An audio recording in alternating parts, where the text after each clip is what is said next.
দাদনদারের উপর নির্ভরশীল হয়। এটাও একটা প্রধান সমস্যা। এই দাদনদারদের হাত থেকে যদি তাদেরকে রক্ষা করতে পারি, তাহলে তারা দাদনদারের সমাধান দেখে নিয়ে আসবে নিয়মতান্ত্রিক ভাবে। এ কারণে কৃষিকাজ চালু করা হয়েছে। প্রিয় সাংবাদিক বৃন্দ, কৃষক তার চাহিদা অনুযায়ী তার প্রয়োজনীয় যা কিছু আছে সরকারের মাধ্যমে ডেলিভারি হয়, এগুলি ডেলিভারি করা হবে।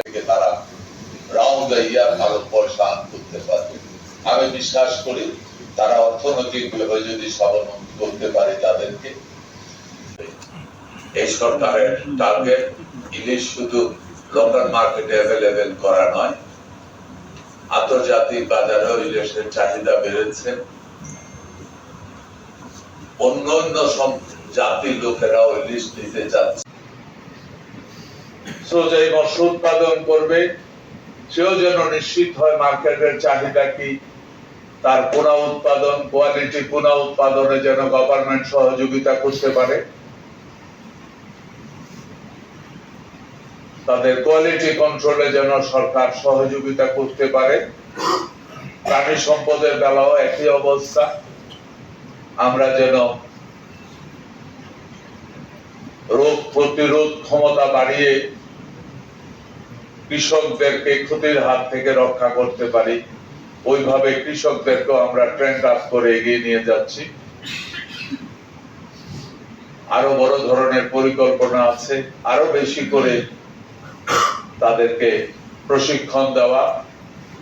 এর মধ্যে আপনারা জানেন কৃষি ডিপার্টমেন্টের আমাদের প্রত্যেকটা ইউনিয়নের প্রত্যেকটা ব্লক পর্যায়ে একজন করে অফিসার আছে, উপজেলা পর্যায়ে প্রাণী সম্পদ অফিসার আছে।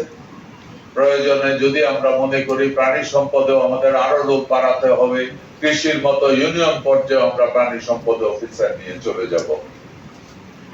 এর মধ্যে আমাদের যে ডক্টর যারা আছে প্রাণীদের, এই মুহূর্তে যা আছে সরকার মনে করে আরো প্রয়োজন আছে, এবং আমরা এর রিক্রুটমেন্টও আগামী দিনে বাড়াতে চাই।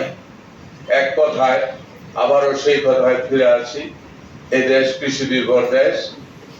এই দেশ এমন একটা দেশ যেখানে 12 মাস ফসল ফলে।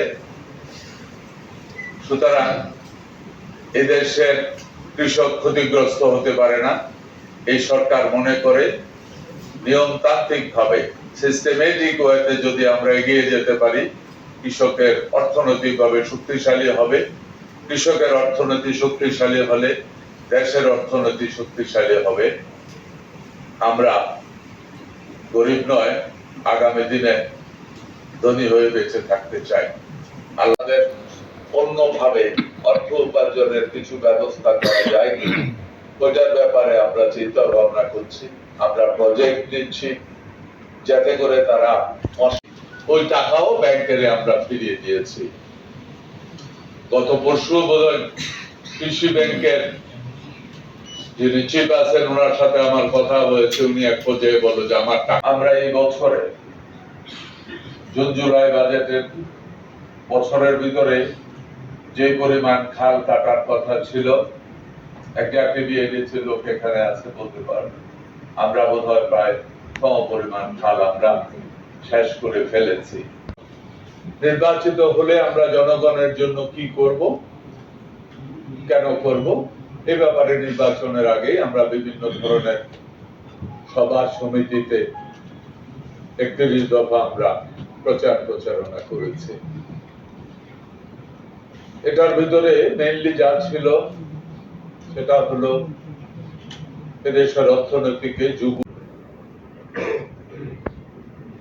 প্রথমে যেটা করেছি